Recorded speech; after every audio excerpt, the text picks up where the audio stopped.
നമസ്കാരം. എല്ലാവർക്കും ഡോസ് അക്കാഡമിയുടെ പുതിയൊരു മലയാളം ക്ലാസ്സിലേക്ക് സ്വാഗതം. അങ്ങനെ നമ്മൾ നമ്മുടെ കേറ്ററ്റിൻ്റെ ഫൈനൽ ലാപ്പിലേക്ക് എത്തിയിരിക്കുകയാണ്. ഇനി നമുക്ക് വേണ്ടത് നമ്മൾ പഠിച്ച കാര്യങ്ങൾ എത്രമാത്രം നമ്മുടെ മനസ്സിലുണ്ട് എന്നറിയുന്നതിന് വേണ്ടിയിട്ട് പ്രീവിയസ് ഇയർ ക്വസ്റ്റ്യൻ പേപ്പറുകൾ വർക്കൗട്ട് ചെയ്യുക എന്നുള്ളതാണ്. അപ്പം മാക്സിമം സമയം നിങ്ങൾ അതിന് വേണ്ടിയിട്ട് മാറ്റിവെക്കുക. നിരന്തരം എക്സാമുകൾ അറ്റൻഡ് ചെയ്താൽ മാത്രമാണ് നിങ്ങൾക്ക് ചോദ്യങ്ങളുടെ രീതിയും അതുപോലെ തന്നെ ഏതൊക്കെ ഭാഗങ്ങളാണ് കൂടുതലായിട്ടും പരീക്ഷാ പേപ്പറിൽ കടന്നു വരുന്നത് എന്നൊക്കെ മനസ്സിലാക്കാൻ കഴിയുള്ളൂ. ഓക്കെ, അപ്പോൾ ഇന്ന് നമ്മൾ ഒരു ഫൈനൽ ലാപ്പ് എന്നുള്ള രീതിയിൽ ഒരു ഫൈനൽ റിവിഷനാണ് ഇന്ന് നമ്മൾ നൽകുന്നത്. അപ്പോൾ അതിൽ പ്രധാനപ്പെട്ടിട്ടുള്ള ചില ചോദ്യങ്ങളും അതിൻ്റെ എക്സ്പ്ലനേഷനും ഒക്കെ ആയിട്ടാണ് നമ്മളിന്ന് വന്നിട്ടുള്ളത്. അപ്പോൾ നമുക്ക് ക്ലാസ്സിലേക്ക് പോവാം. ആദ്യത്തെ ചോദ്യം ചെറുകഥയുമായി ബന്ധപ്പെട്ടിട്ടുള്ള ചോദ്യമാണ്. ചെറുകഥയിൽ തന്നെ ഏറ്റവും ഉത്തരാധുനിക ചെറുകഥയായിട്ടുള്ള ഒരു കഥയാണ് ചോദിച്ചിട്ടുള്ളത്. ഭീമച്ചൻ എന്ന കഥ ആരുടെ രചനയാണ്? Santhosh Echikkanam, S Harish, Shenilal, NS Madhavan. ഇതിൽ ആരുടെ കഥയാണ് ഭീമച്ചൻ എന്ന് പറയുന്നത്? ഓപ്ഷൻ ഡി NS മാധവനാണ് ഇതിൻ്റെ ആൻസറായിട്ട് വരുന്നത്. ഓക്കെ, അപ്പോൾ NS മാധവനാണ് ഭീമച്ചൻ എന്ന കഥ രചിച്ചിട്ടുള്ളത്. NS മാധവൻ കൂടുതലും സാമൂഹിക പ്രാധാന്യമുള്ള വിഷയങ്ങൾ കൈകാര്യം ചെയ്തിട്ടുള്ള കഥകളാണ് കൂടുതലായിട്ടും രചിച്ചിട്ടുള്ളത്. നമുക്കറിയാം, പ്രധാനപ്പെട്ടിട്ടുള്ള കഥകൾ നമുക്കൊന്ന് നോക്കാം. ഹിഗ്ഗിറ്റ എന്ന് പറയുന്ന ഒരു കഥ നിങ്ങൾ പഠിച്ചിട്ടുണ്ടാവും. നമ്മൾ സ്കൂളിലൊക്കെ പഠിച്ചിട്ടുള്ളൊരു കഥയാണ് ഹിഗ്ഗിറ്റ എന്ന് പറയുന്നത്. അടുത്തത് ചൂളൈമേട്ടിലെ ശവങ്ങൾ, ശിശു, വൻമരങ്ങൾ വീഴുമ്പോൾ, തിരുത്ത്, കപ്പിത്താൻ്റെ മകൾ, പര്യായ കഥകൾ, കാർമേൻ, ശേഷം, മുയൽ വേട്ട, നാലാം ലോകം, മുംബൈ, ബിയാട്രീസ്, അനുഷ്ഠാന രഹസ്യതകൾ, 1002-ാമത്തെ രാവ്, സമസ്യ. ഇതൊക്കെയാണ് പ്രധാനപ്പെട്ടിട്ടുള്ള ഇദ്ദേഹത്തിൻ്റെ കഥകൾ. പാൽ പിരിയും കാലം എന്ന് പറഞ്ഞിട്ടുള്ള മറ്റൊരു കഥ കൂടിയുണ്ട്. പാൽ പിരിയും കാലം എന്ന് പറഞ്ഞിട്ടുള്ള കഥ നമ്മുടെ ബീഫ് ഇഷ്യൂ ഉണ്ടല്ലോ, നമ്മൾ ഗോവധത്തിനെയൊക്കെ ആയിട്ടുള്ള ഒരു ഇഷ്യൂ ഉണ്ടായിരുന്നു. അപ്പോൾ ആ ഇഷ്യൂയെ ബേസ് ചെയ്തുകൊണ്ടുള്ള ഒരു കഥയാണ് പാൽ പിരിയും കാലം എന്ന് പറയുന്നത്. ഓക്കെ, ഇനി ശിശു എന്ന് പറഞ്ഞിട്ടുള്ളൊരു കഥ മാതൃഭൂമി വാരികയുടെ കഥാമത്സരത്തിൽ 1-ാം സ്ഥാനം നേടിയിട്ടുള്ള കഥയാണ് ശിശു എന്ന് പറഞ്ഞിട്ടുള്ള കഥ. അതുപോലെ നിലവിളി എന്ന് പറഞ്ഞിട്ടുള്ള കഥ ഗുജറാത്ത് കലാപവുമായി ബന്ധപ്പെട്ടിട്ടുള്ള കഥയാണ് നിലവിളി എന്ന് പറയുന്നത്. ഹിഗ്ഗിറ്റ കേരള സാഹിത്യ അക്കാദമി അവാർഡ് നേടിയിട്ടുള്ള കൃതിയാണ്. ഹിഗ്ഗിറ്റ എന്ന് പറഞ്ഞിട്ടുള്ള ഗോൾ കീപ്പറിൻ്റെ കഥ മറ്റൊരു രീതിയിൽ അവതരിപ്പിച്ചിട്ടുള്ളതാണ് ഹിഗ്ഗിറ്റ എന്ന് പറഞ്ഞിട്ടുള്ള ഈ ഒരു കഥ. അതുപോലെ തന്നെ വൻമരങ്ങൾ വീഴുമ്പോൾ എന്നുള്ള കഥയിൽ പ്രമേയം എന്ന് പറയുന്നത് ഇന്ദിരാഗാന്ധി വധമാണ്. വൻമരങ്ങൾ വീഴുമ്പോൾ എന്ന് പറഞ്ഞിട്ടുള്ള ഈ ഒരു കഥയുടെ പ്രമേയം എന്ന് പറയുന്നത്. അതുപോലെ തിരുത്ത് എന്ന് പറഞ്ഞിട്ടുള്ള ഒരു കഥ, അത് ബാബറി മസ്ജിദുമായി ബന്ധപ്പെട്ടിട്ടുള്ള വിഷയമാണ് കൈകാര്യം ചെയ്യുന്നത്. ഓക്കെ, അപ്പോൾ ഇത്രയാണ് പ്രധാനപ്പെട്ടിട്ടുള്ള NS മാധവൻ്റെ കഥകൾ എന്ന് പറയുന്നത്. ഇനി NS മാധവൻ്റെ നോവൽ ചോദിക്കുകയാണെങ്കിൽ ഒരേ ഒരു നോവൽ മാത്രമാണ് NS മാധവൻ രചിച്ചിട്ടുള്ളത്. ലന്തൻ ബത്തേരിയിലെ ലുത്തീനിയകൾ എന്ന് പറഞ്ഞിട്ടുള്ള കൃതി. എന്ന് പറഞ്ഞിട്ടുള്ള ഒരു കൃതിയാണ് അത്. ഏറ്റവും പ്രധാനപ്പെട്ടിട്ടുള്ള ഒരു പോയിൻ്റ് NS മാധവനെ കുറിച്ച് 2024 എഴുത്തച്ഛൻ പുരസ്കാരം ലഭിച്ചിട്ടുള്ള ആളാണ് NS മാധവൻ എന്ന് പറയുന്നത്. 2024 എഴുത്തച്ഛൻ പുരസ്കാരം ലഭിച്ചത് ആർക്കാണ്? NS മാധവനാണ്. ഓക്കെ, ഇത്രയാണ് പ്രധാനപ്പെട്ടിട്ടുള്ള ഈ ഒരു ഇദ്ദേഹവുമായി ബന്ധപ്പെട്ടിട്ടുള്ള പോയിൻറ്റ്സ്. ഇനി നമുക്ക് ഇതിൽ ഓപ്ഷനിൽ തന്നിട്ടുള്ള എഴുത്തുകാരുടെ കുറച്ച് കൃതികൾ കൂടി നോക്കിപ്പോവാം.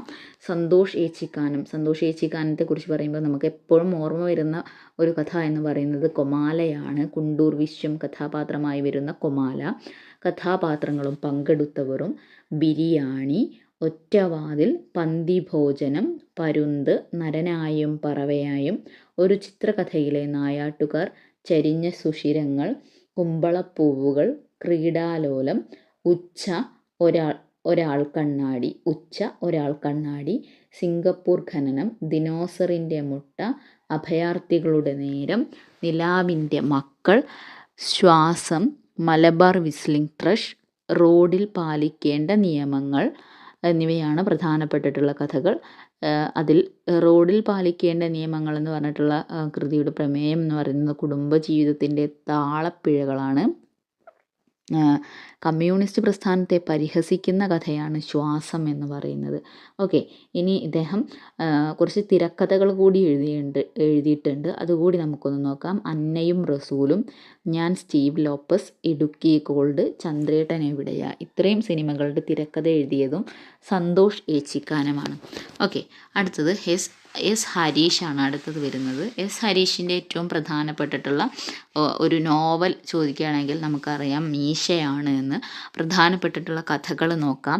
രസവിദ്യയുടെ ചരിത്രം, ആദം, കേരള സാഹിത്യ അക്കാദമി അവാർഡ് നേടിയിട്ടുള്ള കഥയാണ് ആദം, അപ്പൻ, മോദസ്ഥിതനായങ്ങ് വസിപ്പൂ മല പോലെ, താ തിന്തകത്തെയ്തോം എന്ന് പറഞ്ഞിട്ടുള്ള ഒരു കൃതി കൂടിയുണ്ട്. ഓക്കെ, ഇതാണ് പ്രധാനപ്പെട്ടിട്ടുള്ളത്.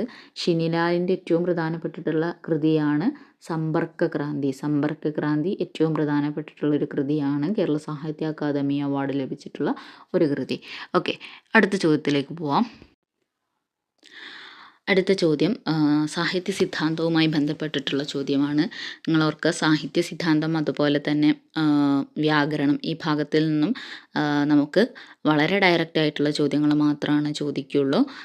കാരണം ഇത് നമ്മൾ കാണാതെ പഠിച്ച് എഴുതേണ്ട ചോദ്യോത്തരങ്ങളാണ് ഈ രണ്ട് ഭാഗങ്ങളുമായി, രണ്ട് വിഷയങ്ങളുമായി ബന്ധപ്പെട്ടിട്ടുള്ളത്. അപ്പോൾ നിങ്ങളത് അതേ രീതിയിൽ തന്നെ പഠിച്ചു കഴിഞ്ഞാൽ നമുക്ക് ഇതിന് തീർച്ചയായിട്ടും ആൻസർ ചെയ്യാൻ പറ്റും. നേരെ മറിച്ച് കഥയോ കവിതയോ നോവലോ ഒക്കെ പഠിക്കുകയാണെങ്കിൽ നമ്മൾ പഠിച്ച കാര്യങ്ങൾ തന്നെ വരണം എന്ന് നിർബന്ധമില്ല. പക്ഷേ ഈ രണ്ട് വിഷയങ്ങൾ അങ്ങനെയല്ല. അതുകൊണ്ട് നിങ്ങൾ ഈ ഒരു ഏരിയ നല്ല പച്ചവെള്ളം പോലെ പഠിച്ചു തീർക്കുക കേട്ടോ. ഓക്കെ, നോക്കാം. പ്രതിഭയെ കാരയിത്രി, ഭാവയിത്രി എന്നിങ്ങനെ വിഭജിച്ചത്. എന്താണ് പ്രതിഭ? നമുക്കറിയാം സാഹിത്യ സിദ്ധാന്തത്തിൽ കാവ്യഹേതുക്കൾ ആയിട്ട് പറയുന്ന 3 കാര്യങ്ങളാണ് പ്രതിഭ, വ്യുൽപ്പത്തി, അഭ്യാസം. അതിൽ മിക്ക സൈദ്ധാന്തികരും പറയുന്നത് പ്രതിഭയാണ് കാവ്യഹേതുവായിട്ട് കണക്കാക്കുന്നത്. ഓക്കെ, അപ്പോൾ പ്രതിഭയാണ് ഏറ്റവും ഇമ്പോർട്ടൻ്റ് ആയിട്ടുള്ളൊരു കാവ്യഹേതുവായിട്ട് എല്ലാവരും കണക്കാക്കുന്നത്. പ്രതിഭയില്ലാത്ത ഒരാൾക്ക് എന്ത് ചെയ്യാൻ കഴിയില്ല, ഒരു കാവ്യം എഴുതാൻ കഴിയില്ല എന്നാണ് സൈദ്ധാന്തികർ പറയുന്നത്. അപ്പോൾ ആ ഒരു ചർച്ചയിലാണ് പ്രതിഭയെക്കുറിച്ച് രാജശേഖരൻ ഇങ്ങനെ പറയുന്നത്. ഓക്കെ, ഇപ്പോൾ പ്രതിഭയെ കാരയിത്രി, ഭാവയിത്രി എന്നിങ്ങനെ വിഭജിച്ചത് ആരാ ചോദിച്ചാൽ അത് രാജശേഖരനാണ്. അപ്പോൾ എന്താണ് ഭാവയിത്രി, എന്താണ് കാരയിത്രി എന്ന് നോക്കാം. ഭാവയിത്രി എന്ന് പറയുന്നത് സഹൃദയന് ഉപകാരമായ പ്രതിഭയാണ്. ഓക്കെ, സഹൃദയന് ഉപകാരമായ പ്രതിഭയെയാണ് നമ്മൾ ഭാവയിത്രി എന്ന് പറയുന്നത്. സഹൃദയ പ്രതിഭയുടെ അഭാവത്തിൽ കാവ്യം എന്തായി മാറുന്നു, നിഷ്ഫലമായി തീരുന്നു എന്നാണ് പറയുന്നത്. അപ്പോൾ സഹൃദയ ഇല്ലെങ്കിൽ, ഒരു പുസ്തകം എഴുതിയിട്ട് അത് വായിക്കാൻ ആളില്ലെങ്കിൽ ആ പുസ്തകം കൊണ്ട് എന്തെങ്കിലും കാര്യമുണ്ടോ? ഇല്ല. അപ്പോൾ അതുപോലെ തന്നെയാണ് സഹൃദയ പ്രതിഭയുടെ അഭാവത്തിൽ കാവ്യം എന്താകുന്നു, നിഷ്ഫലമായി തീരുന്നു എന്നാണ് പറയുന്നത്. രണ്ടാമത്തത് കാരയിത്രിയാണ്. കാരയിത്രി എന്ന് പറയുന്നത് കവിക്ക് ഉപകാരമായ പ്രതിഭയാണ്. അപ്പം ഞാനൊരു കവിയാണെങ്കിൽ എനിക്കൊരു കാവ്യം എഴുതാൻ അല്ലെങ്കിൽ ഒരു കവിത എഴുതാൻ ഉള്ള എൻ്റെ ഈ ഒരു കഴിവിനെയാണ്, ആ ഒരു പ്രതിഭയാണ് കാരയിത്രി എന്ന് പറയുന്നത്. ക്ലിയർ ആയോ? അപ്പോൾ കവിക്ക് ഉപകാരമായ പ്രതിഭ, അപ്പോൾ കവിക്ക് ഉപകാരമായത് കാരയിത്രി, രണ്ടും കാ എന്നുള്ളതിലാണല്ലോ. അപ്പം അങ്ങനെ കണക്ട് ചെയ്ത് പഠിക്കുക കേട്ടോ.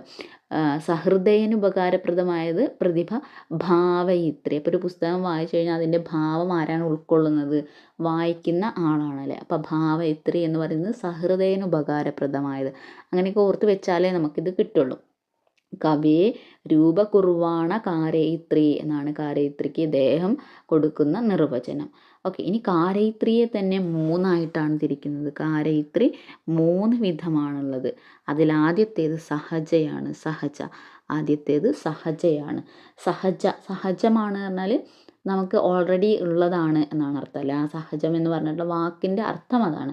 അപ്പോൾ ജന്മാന്തര സംസ്കാരത്തിൽ നിന്നും സിദ്ധിച്ച പ്രതിഭയാണ് സഹജ എന്ന് പറയുന്നത്. ജന്മാന്തരം പറഞ്ഞാൽ നമ്മൾ ജനിക്കുന്നതിന് മുന്നേ നമുക്ക് കിട്ടിയിട്ടുള്ളതാണ് സഹജ പ്രതിഭ എന്ന് പറയുന്നത്. ഓക്കെ, സഹജ എന്ന് പറയുന്നത്. ക്ലിയർ ആയോ? അപ്പോൾ കാര്യത്രിയിൽ ഒന്നാമത്തേത് സഹജയാണ്. അത് ജന്മാന്തര സംസ്കാരത്തിൽ നിന്നും നമുക്ക് ലഭിക്കുന്ന പ്രതിഭയാണ്.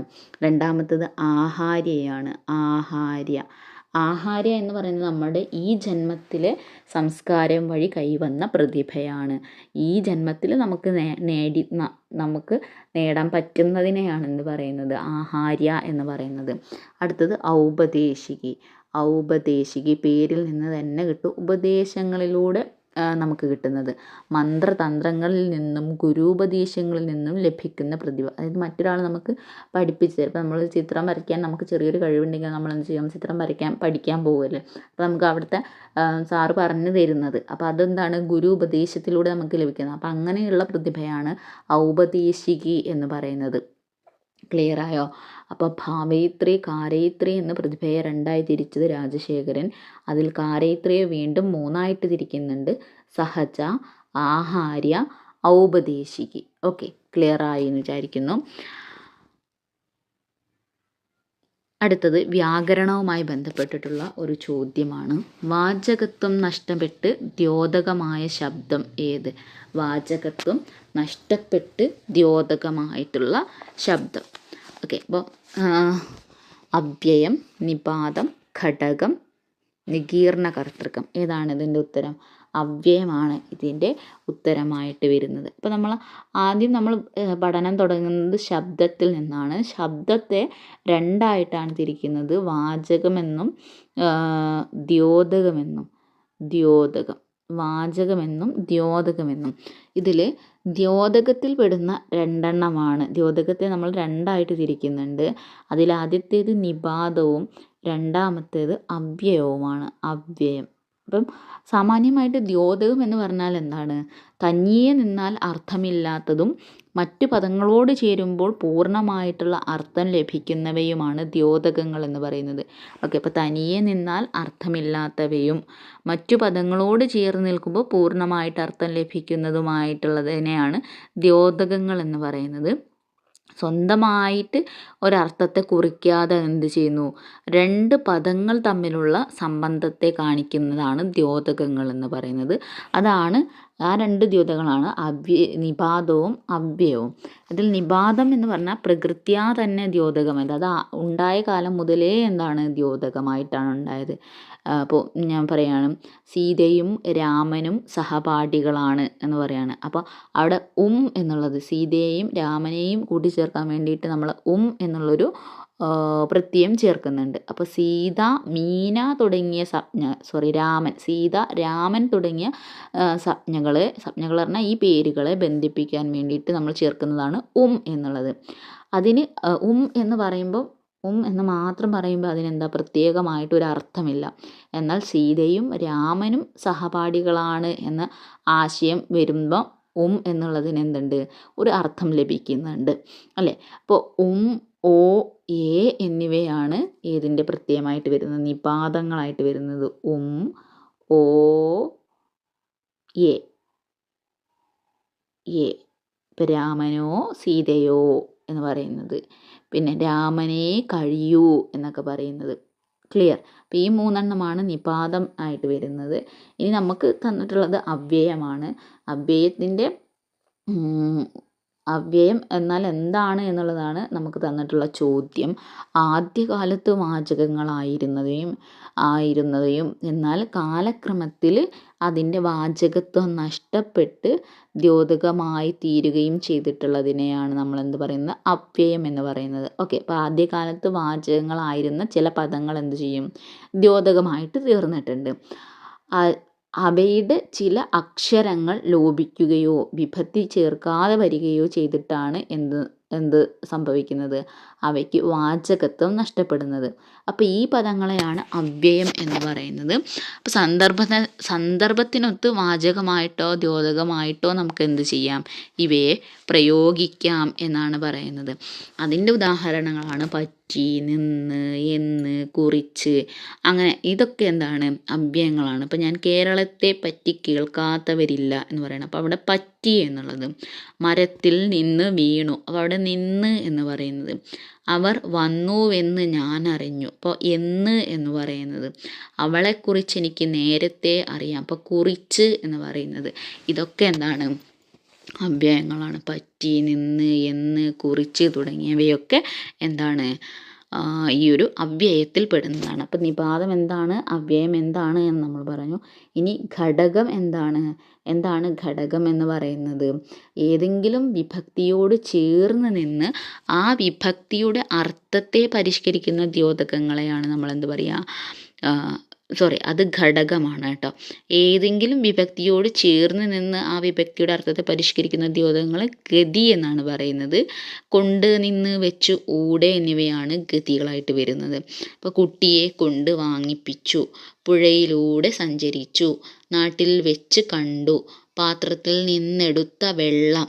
ഇതൊക്കെ എന്താണ്? ഓരോ വിഭക്തി പ്രത്യയത്തെയും കൂടുതൽ വിശദമാക്കുന്ന വിധത്തിലാണ് ഈ ദ്യോതകങ്ങളൊക്കെ ഉപയോഗിച്ചിട്ടുള്ളത്. അപ്പോൾ ഇങ്ങനെയുള്ളതിനെയാണ് ഗതി എന്ന് പറയുന്നത്. നമുക്കിവിടെ തന്നിട്ടുള്ള ഘടകമാണ്.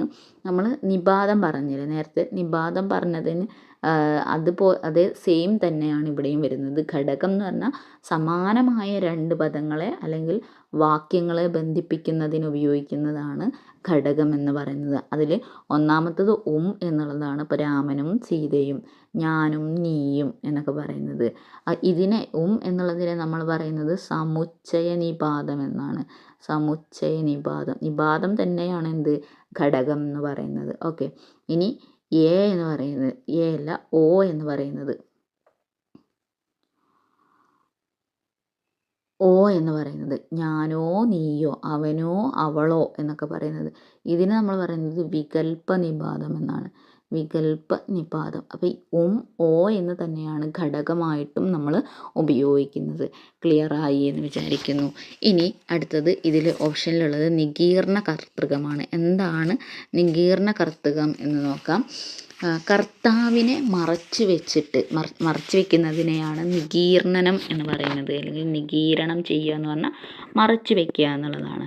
അപ്പോൾ കർത്താവിനെ മറച്ചു വെച്ചും കർത്താവിനും കർമ്മത്തിനും പ്രാധാന്യം നൽകാതെയും പ്രയോഗിക്കുന്നതിനെയാണ് നികീർണ കർത്തൃകം എന്ന് പറയുന്നത്. അപ്പോൾ കർത്താവിനെ മറച്ചു വെക്കുകയും കർത്താവിനും കർമ്മത്തിനും പ്രാധാന്യം നൽകാതെയും പ്രയോഗിക്കുന്നതിനെയാണ് നികീർണ കർത്തൃകം എന്ന് പറയുന്നത്. ഉദാഹരണമായി പറയുകയാണെങ്കിൽ വൃദ്ധരായ മാതാപിതാക്കൾക്ക് സംരക്ഷണം നൽകണം എന്ന് പറയാണ്. അപ്പോൾ നമുക്ക് അതിൽ നിന്ന് തന്നെ കിട്ടും മാതാപിതാക്കൾക്ക് ആരാ സംരക്ഷണം നൽകുക? മക്കളാണ് സംരക്ഷണം നൽകുക അല്ലേ? അപ്പോൾ ഇവിടെ നാമമായിട്ട് വരുന്നത് എന്താണ്? മക്കൾ എന്നുള്ളതാണ്. കർത്താവായിട്ട് വരുന്നത് മക്കളാണ്. അപ്പോൾ ഈ മക്കൾ എന്നുള്ളത് അവിടെ പറഞ്ഞിട്ടില്ലെങ്കിൽ കൂടി നമുക്ക് എന്ത് കിട്ടും?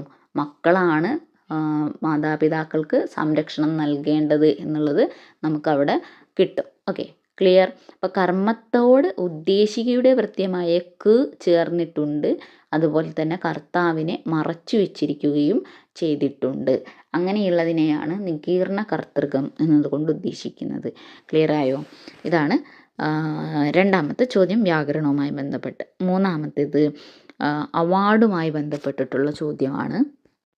താഴെ പറയുന്നവയിൽ വയലാർ അവാർഡ് ലഭിച്ചിട്ടില്ലാത്ത കൃതി ഏത്? തക്ഷൻകുന്ന് സ്വരൂപം, മഞ്ഞവെയിൽ മരണങ്ങൾ, അന്തിമഹാകാലം, ഉഷ്ണരാശി കരപ്പുറത്തിൻ്റെ ഇതിഹാസം. ഓക്കെ, ഇതിൽ ഓപ്ഷൻ വരുന്നത് ബി ആണ്. മഞ്ഞവെയിൽ മരണങ്ങൾ, ഇതിനാണ് എന്ത് കിട്ടാത്തത്? വയലാർ അവാർഡ് കിട്ടാത്തത്. തക്ഷൻകുന്ന് സ്വരൂപം ആരാണ് എഴുതിയത്? UK കുമാരൻ. മഞ്ഞവെയിൽ മരണങ്ങൾ ബെന്യാമിൻ. ഉഷ്ണരാശി കരപ്പുറത്തിൻ്റെ ഇതിഹാസം KV മോഹൻകുമാറാണ്. KV Mohankumar. Anthimahakalam Akkitham KV Mohankumar എന്നിവരാണ് എഴുതിയിട്ടുള്ളത്. ഓക്കെ, ക്ലിയർ ആയെന്ന് വിചാരിക്കുന്നു. അപ്പോൾ നമുക്ക് വയലാർ അവാർഡ് ഇതുവരെ ലഭിച്ചിട്ടുള്ള പ്രധാനപ്പെട്ടിട്ടുള്ള കുറച്ച് കൃതികൾ നോക്കാം. ഞാൻ പറയുന്നത് നോവലും അതുപോലെ തന്നെ ചെറുകഥ, അങ്ങനെ കവിത അങ്ങനെ വരുന്നത് മാത്രമേ പറയുന്നുള്ളൂ. ലേഖനങ്ങളൊക്കെ ചിലതിന് കിട്ടിയിട്ടുണ്ട്. അപ്പോൾ അതൊന്നും ഞാൻ പറയുന്നില്ല, പ്രധാനപ്പെട്ടിട്ടുള്ളത് മാത്രം. ഏറ്റവും പ്രധാനപ്പെട്ട കാര്യം പറയുകയാണെങ്കിൽ 1977 വയലാർ അവാർഡ് ആദ്യമായിട്ട് കൊടുത്തു തുടങ്ങുന്നത്. വയലാർ രാമവർമ്മയുടെ ഓർമ്മയ്ക്കായിട്ടാണ് ഇത് കൊടുക്കുന്നത്. അപ്പോൾ ഇത് ആദ്യം ലഭിച്ചിട്ടുള്ളത് ലളിതാംബിക അന്തർജനത്തിനാണ്. അത് അവരുടെ അഗ്നിസാക്ഷി എന്ന് പറഞ്ഞ നോവലിനാണ് ആദ്യമായിട്ട് വയലാർ അവാർഡ് കിട്ടുന്നത്. രണ്ടാമത്തത് 1978 PK ബാലകൃഷ്ണന് ഞാൻ ഉറങ്ങട്ടെ എന്ന് പറഞ്ഞിട്ടുള്ള കൃതിക്ക് കിട്ടുന്നുണ്ട്.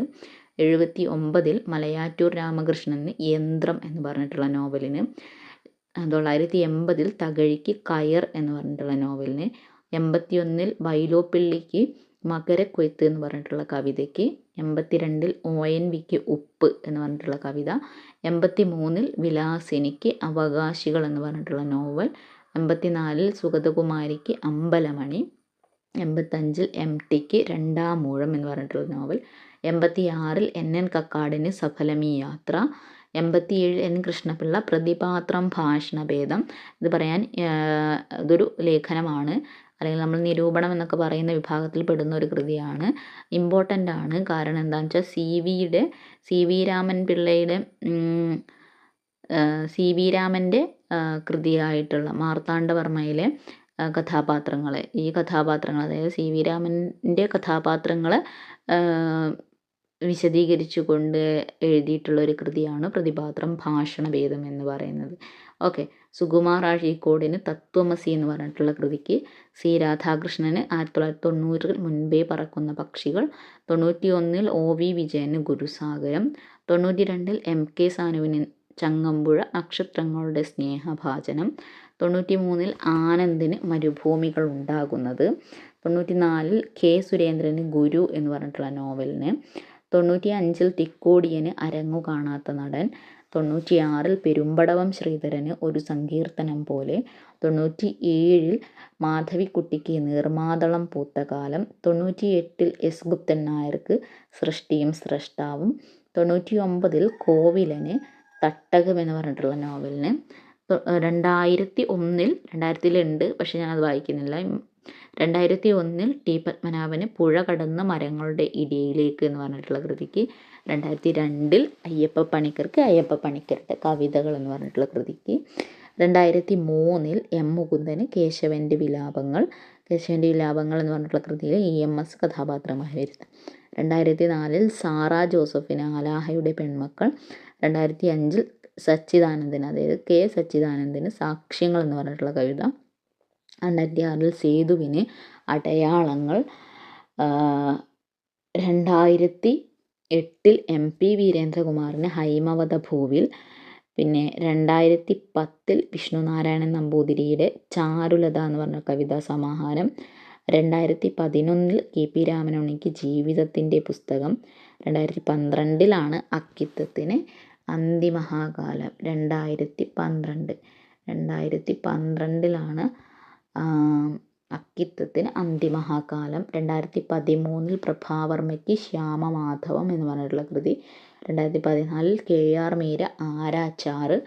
2015 സുഭാഷ് ചന്ദ്രന് മനുഷ്യനൊരാമുഖം. 2016 UK കുമാരന് തക്ഷൻ കുന്നുകുരു സ്വരൂപം. 2016 2017 TD രാമകൃഷ്ണനാണ് സുഗന്ധി എന്ന ആണ്ടാൾ ദേവനായകി.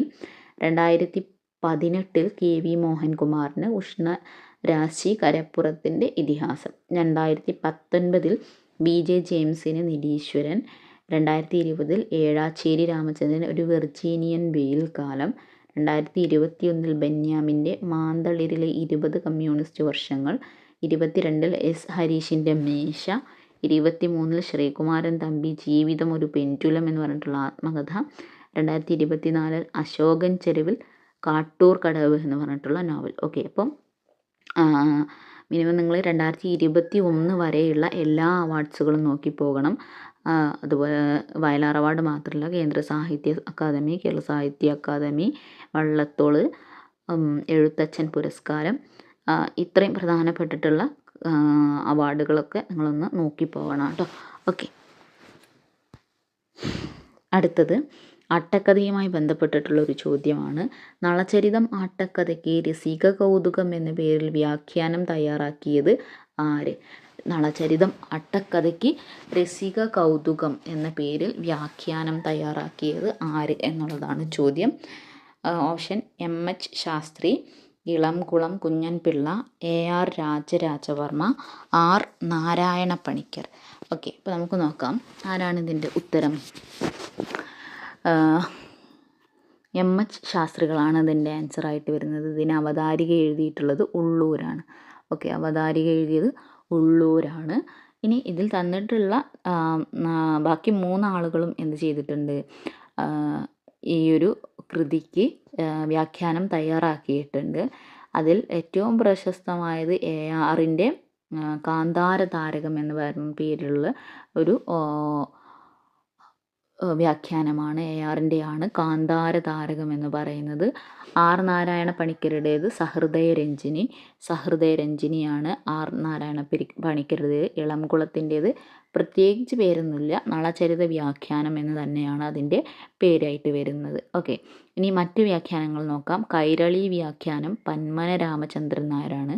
കൈരളി വ്യാഖ്യാനം പന്മന രാമചന്ദ്രൻ നായർ.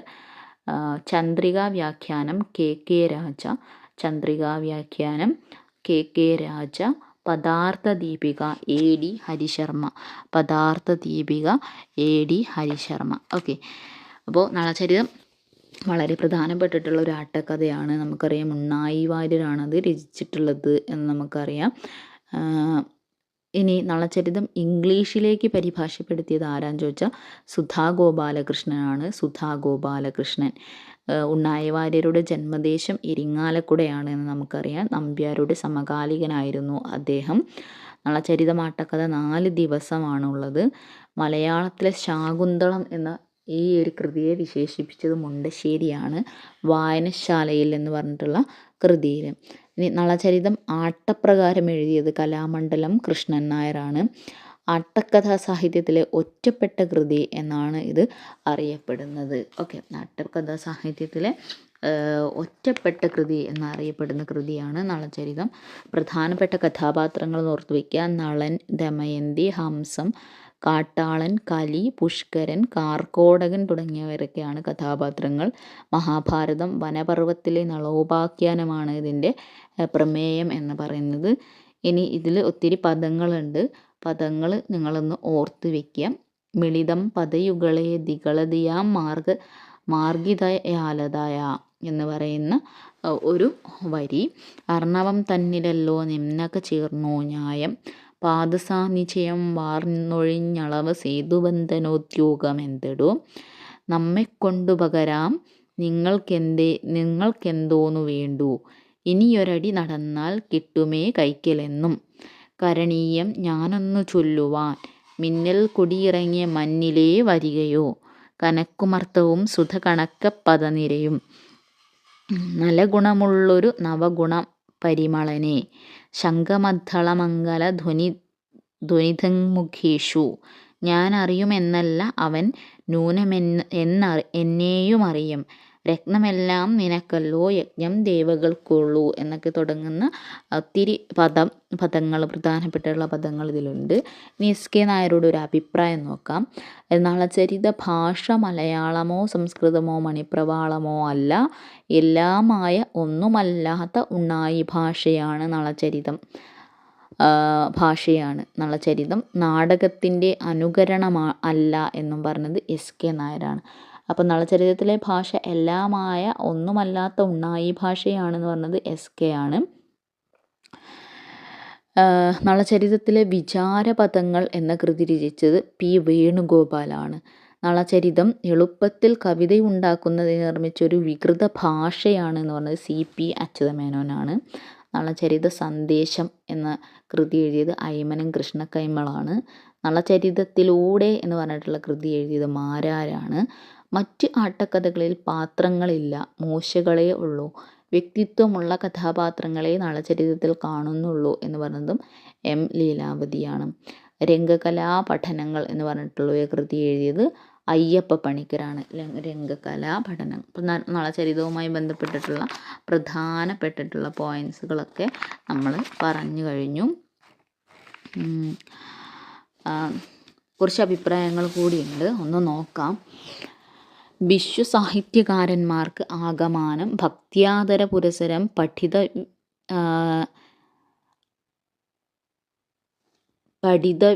വ്യത്യസ്തമായ രീതിയാണ് നളചരിതത്തിനുള്ളത് എന്ന് പറയുന്നത് SK നായരാണ്.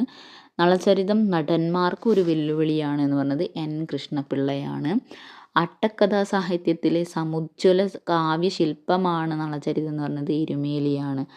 അട്ടക്കഥാ സാഹിത്യത്തിലെ സമുജ്വല കാവ്യശില്പം എന്ന് പറഞ്ഞത് എരുമേലിയാണ്.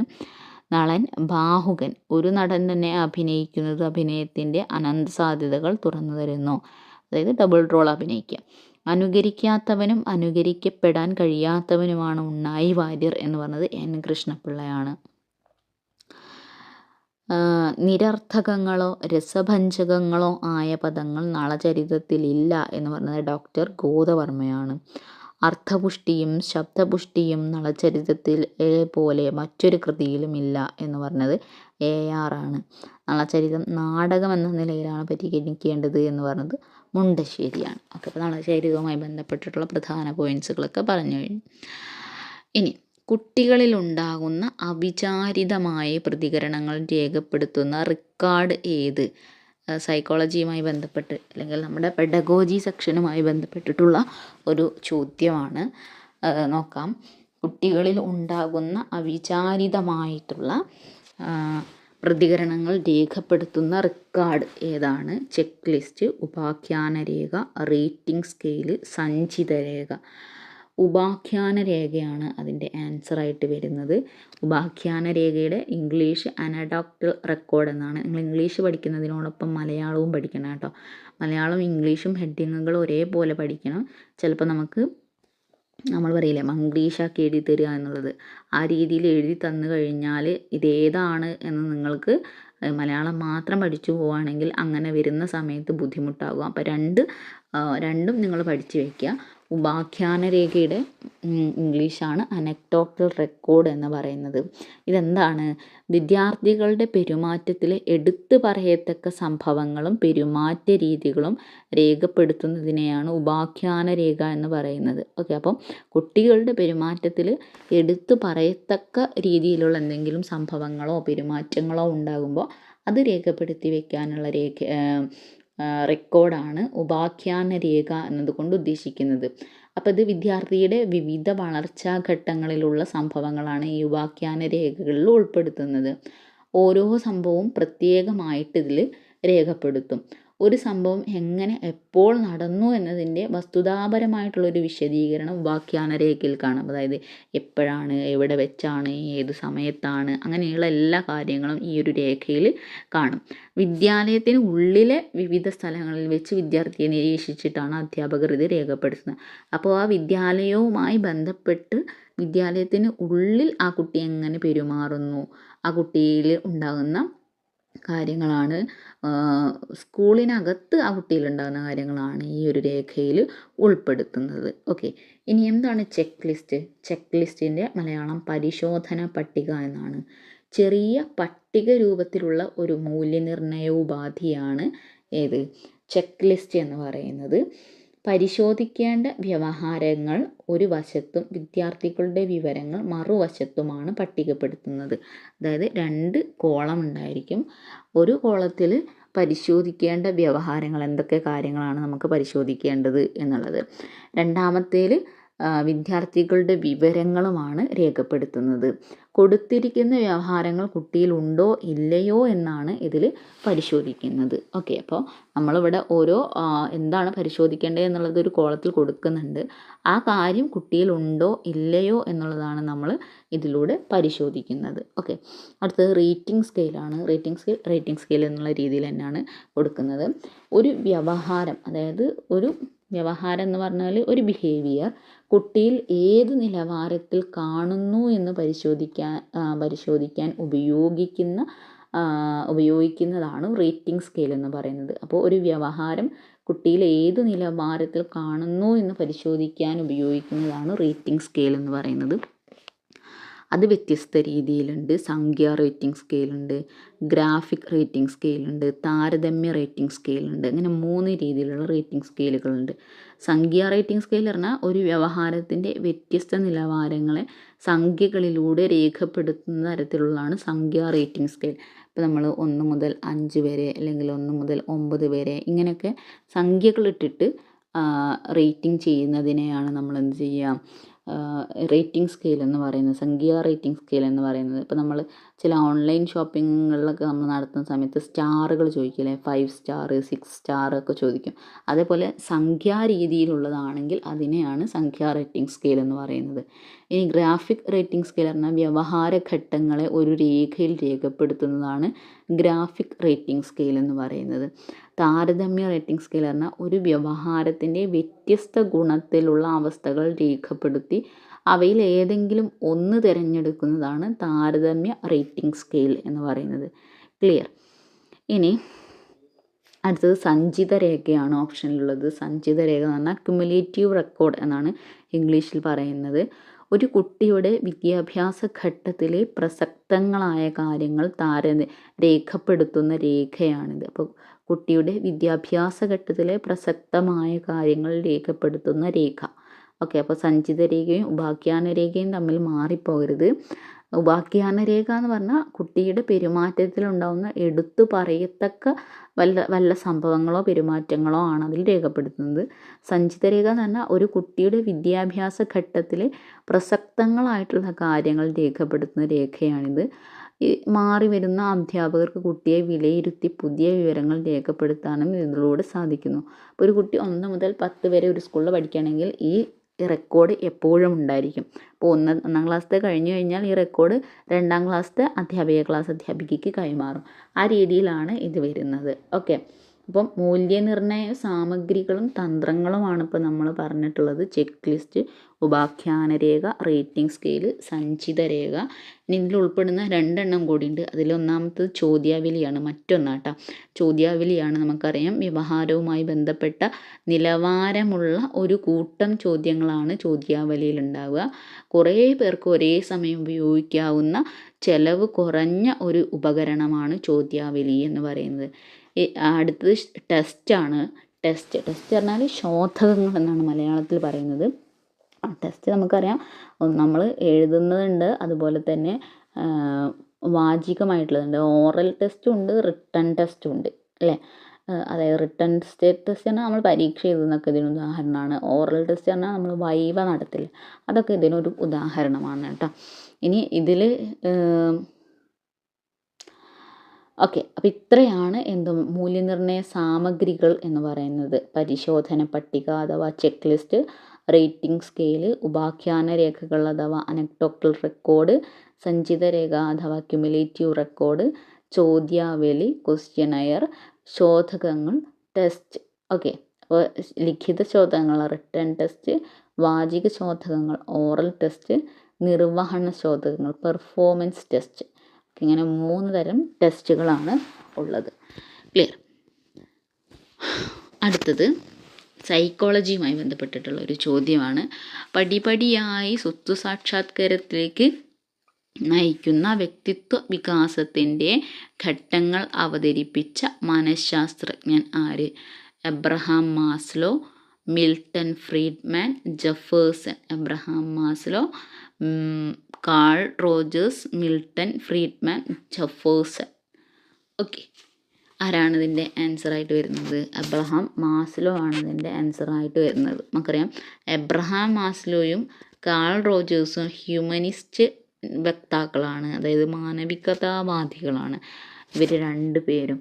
ഓക്കെ, അതിൽ എബ്രഹാം മാസ്ലോൻ്റെ കൺസെപ്റ്റാണ് നമ്മളിപ്പോൾ പറഞ്ഞിട്ടുള്ള സ്വത്വസാക്ഷാത്കാരം അല്ലെങ്കിൽ ആത്മസാക്ഷാത്കാരം എന്നൊക്കെ പറയുന്നത്. സെൽഫ് ആക്ച്വലൈസേഷൻ എന്ന് പറയുന്ന ഒരു കോൺസെപ്റ്റ് അവതരിപ്പിച്ചതാരാണ്?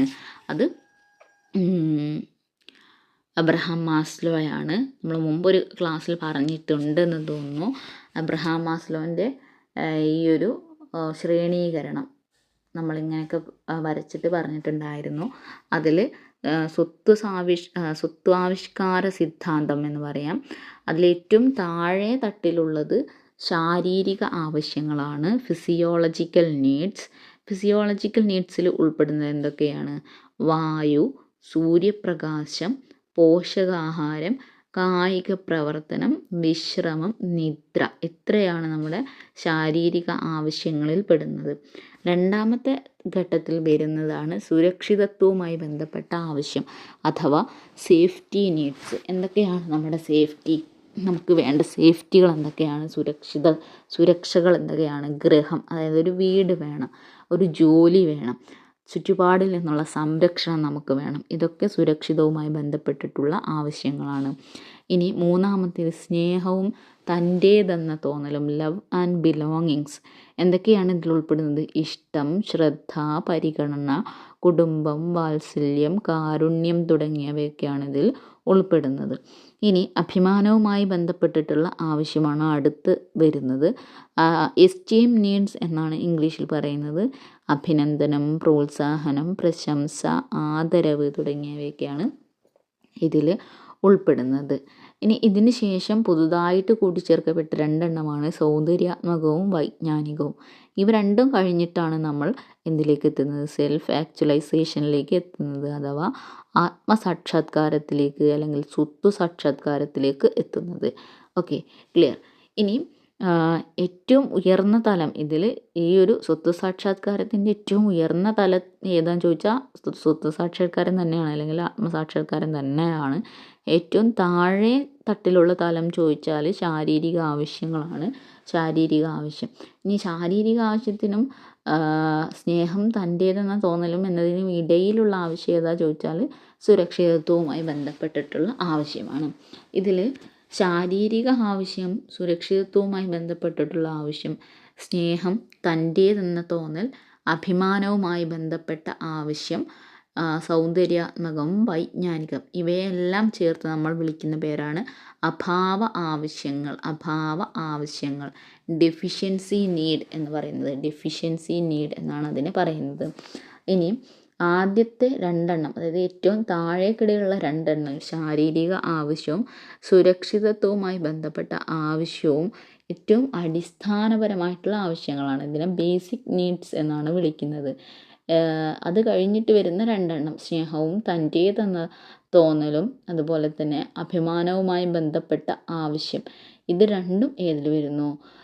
സൈക്കോളജിക്കൽ നീഡ്സിലാണ് ഉൾപ്പെടുന്നത്. Psychological needs. ഇനി സൗന്ദര്യാത്മകം, വൈജ്ഞാനികം, ആത്മസാക്ഷാത്കാരം എന്നിവയൊക്കെ എന്താണ്? വളർച്ച ആവശ്യമാണ്, ഗ്രോത്ത് നീഡ്സ് ആണ്. ഓക്കെ, ആവശ്യങ്ങളുടെ അഭിപ്രേരണ ശ്രേണി എന്ന ആശയം മുന്നോട്ട് വെച്ചത് ഇതിനെ മുന്നോട്ട് വെച്ചത് ആരാണ്? എബ്രഹാം മാസ്ലോ ആണ്. Okay, Abraham Maslow. ഇനി ഓപ്ഷനിലുള്ള കാൾ റോജേഴ്സും എന്ത് തന്നെയാണ്? ഹ്യൂമനിസ്റ്റിക് അപ്രോച്ചിൻ്റെ വക്താവ് തന്നെയാണ്. അദ്ദേഹം മുന്നോട്ട് വെച്ച ആശയമാണ് അഹം, അതായത് സെൽഫ്, യഥാർത്ഥ അഹം, റിയൽ സെൽഫ്, ആത്മ അവബോധം, സെൽഫ് അവെയർനെസ്. ഇതൊക്കെ അദ്ദേഹം മുന്നോട്ട് വെച്ചിട്ടുള്ള ആശയങ്ങളാണ്. അഹം എന്ന് പറഞ്ഞാൽ എന്താണ്? ഞാൻ എന്നാണ് അതിൻ്റെ അർത്ഥം. അതായത് ഓക്കെ, അഹം എന്ന് പറഞ്ഞാൽ ഞാനിപ്പോൾ ആരാണ് എന്നുള്ളത്, അതാണ് അഹം എന്ന് പറയുന്നത്.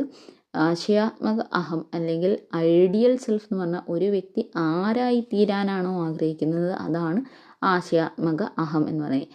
നിങ്ങളെല്ലാവരും ടീച്ചറാകാൻ വേണ്ടിയിട്ടാണ് പഠിക്കുന്നത് അല്ലേ? ഇപ്പോൾ BEd കഴിഞ്ഞവരുണ്ടാവും, ബി എഡിൻ്റെ 2ാം വർഷത്തിലുള്ള ആളുകളുണ്ടായിരിക്കും, കഴിയാറായിട്ടുള്ള ആളുകളൊക്കെ ഉണ്ടായിരിക്കും. അപ്പോൾ ഇവരൊക്കെ നമ്മൾ ടീച്ചറാകാൻ ആഗ്രഹിക്കുന്നു, അതാണ് നമ്മുടെ ഐഡിയൽ സെൽഫ് എന്ന് പറയുന്നത്. നമ്മൾ ആരായിത്തീരാനാണോ ആഗ്രഹിക്കുന്നത് അതാണ് ആശയാത്മക അഹം എന്ന് പറയുന്നത്. ഇനി യഥാർത്ഥ അഹം എന്ന് പറഞ്ഞാൽ എന്താണ്? യഥാർത്ഥത്തിൽ ഇപ്പോൾ നമ്മൾ ആരാണ് എന്നുള്ള ചിന്ത.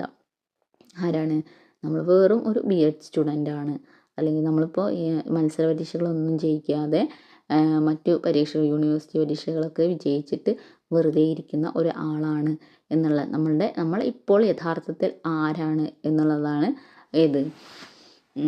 യഥാർത്ഥാഹം അഥവാ റിയൽ സെൽഫ് എന്ന് പറയുന്നത്. ഇനി സെൽഫ് അവെയർനെസ് അഥവാ ആത്മാവബോധം എന്ന് പറഞ്ഞാൽ ഒരു വ്യക്തിക്ക് അയാളെക്കുറിച്ചുള്ള അറിവ്. ഇപ്പോൾ എനിക്ക് എന്നെക്കുറിച്ച് എന്തൊക്കെ അറിയാം, എൻ്റെ ദേഷ്യം, എൻ്റെ വീക്ക്നെസ്സുകൾ, എൻ്റെ പ്ലസ്, എൻ്റെ മൈനസ്, ഇതൊക്കെ എനിക്കറിയാമെങ്കിൽ അതാണ് സെൽഫ് അവെയർനെസ് എന്ന് പറയുന്നത്. ക്ലിയർ. ഇനി ഇദ്ദേഹത്തിൻ്റെ തന്നെ കാൾ റോജേഴ്സിൻ്റെ തന്നെ മറ്റൊരു കോൺസെപ്റ്റാണ് വ്യക്തി കേന്ദ്രീകൃത സമീപനം അല്ലെങ്കിൽ കക്ഷി കേന്ദ്രീകൃത സമീപനം എന്ന് പറയുന്നത്.